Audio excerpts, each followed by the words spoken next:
আসসালামু আলাইকুম প্রিয় ভিউয়ার্স। আজকে 10 তারিখ। আজকের যে সারা দেশে যে আপনার 13ই নভেম্বরের যে আপনার কর্মসূচি, লকডাউনের কর্মসূচি, এই কর্মসূচি ঘিরে যে আপনার সারা দেশে যে আপনার শুরু হয়েছে লকডাউন 10 তারিখ থেকে শুরু হয়েছে। আর এই 10 তারিখ থেকে লকডাউন হওয়ার পিছনে রহস্যটা হচ্ছে যে ঘুমন্ত আওয়ামী লীগকে মোহাম্মদ ইউনূস আপনার জাগ্রত করেছে, যার ফলে আপনার 13 তারিখের কাজ আপনার 10 তারিখে শুরু হয়েছে। তো প্রথমে আমি বলবো যে আপনার যে চাঁদপুর যে মহাসড়ক অবরোধ করে আপনার তারা অবরোধ করে রাখছে। তারপর হচ্ছে যে আপনার যে বরিশালে যে বাংলাদেশ আওয়ামী লীগ, বরিশালেও কিন্তু আপনার তারা কিন্তু আপনার কর্মসূচি কিন্তু ঠিকঠাকভাবে কিন্তু আপনার পালন করছে। এইভাবে কিন্তু আপনার সারা দেশেই কিন্তু চলছে। তারপর দেখেন যে এই যে চট্টগ্রামেও কিন্তু আপনার বাংলাদেশ আওয়ামী লীগের যে সহযোগী সংগঠন আছে তারাও কিন্তু আপনার কর্মসূচি কিন্তু খুব কঠোরভাবে পালন করছে। তারপরে আসছে যে আপনার আমরা দেখছি যে আপনার শহীদ যে নূর হোসেন যে দিবস, নূর হোসেন চত্বরে যারা গেছে তারাও কিন্তু আপনার বলছে জয় বাংলা, জয় বঙ্গবন্ধু। বুঝছেন? এই যে চিত্র সারা দেশের, এই চিত্র দেখে উপদেষ্টারা কিন্তু এখন মোটামুটি আপনার লেজ গুটিয়ে কিন্তু যাওয়া শুরু করছে 13 তারিখের আগে। অনেকেই কিন্তু চলে গেছে। এই হচ্ছে যে বিষয়। খাগড়াছড়িতেও কিন্তু আপনার দেখেন যে খাগড়াছড়ির চিত্র, খাগড়াছড়িতেও আপনার বাংলাদেশ আওয়ামী লীগের যে আপনার সহযোগী সংগঠন আছে তারা কিন্তু আপনার খুব কঠোরভাবে কিন্তু আপনার পালন করছে। আরেকটা মজার বিষয় হচ্ছে যে ঢাকা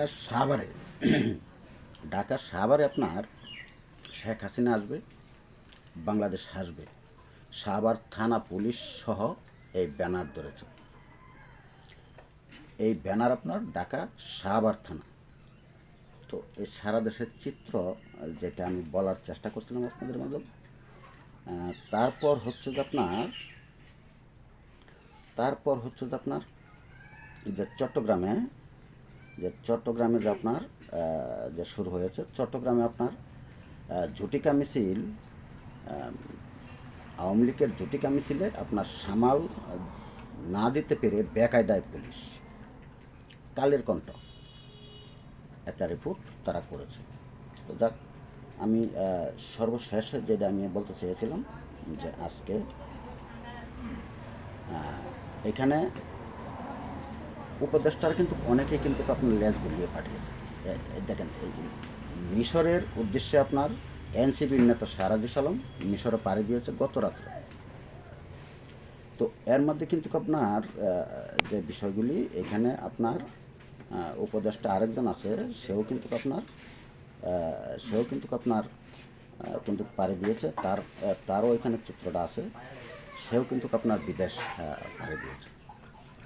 এই হচ্ছে যে আপনার বর্তমান ইউনূস সরকারের যে ঘুমন্ত আওয়ামী লীগকে যে আপনার চেতন করেছে, এই ঘুমন্ত আওয়ামী লীগের শিকড় কত গভীর সেটা হয়তো বা মোহাম্মদ ইউনূস তার জানা নেই, কিন্তু শেষ পর্যন্ত তার যে কি হয় আর কি করে এই দেশের মানুষ এটা বলা বাহুল্য। তো একটা কথা বলতে পারি, যে যতটুকু করে সে ততটুকুই পায়।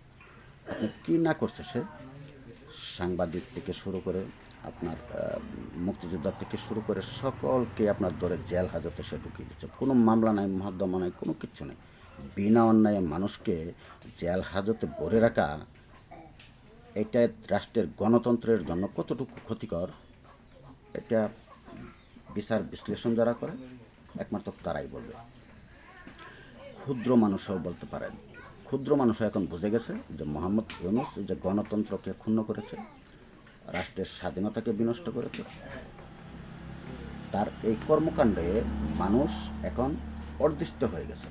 তো আজকে তো আপনার ঢাকা যে সাধারণ মানুষ, এখানে কোনো নেতা নেই, রিক্সাওয়ালা থেকে শুরু করে দিনমজুর থেকে শুরু করে খেটে খাওয়া মানুষ সব আপনার রাস্তায় নেমে গেছে। গার্মেন্টস ফ্যাক্টরি যেগুলি বন্ধ করে দিয়েছে ইউনূস সরকার, সেই গার্মেন্টস ফ্যাক্টরির শ্রমিকরাও নেমে গেছে। এখন তার অবস্থা হচ্ছে একমাত্র লেজ গুটিয়ে বিদায় হওয়া ছাড়া তার কোনো আর পথ খোলা নেই।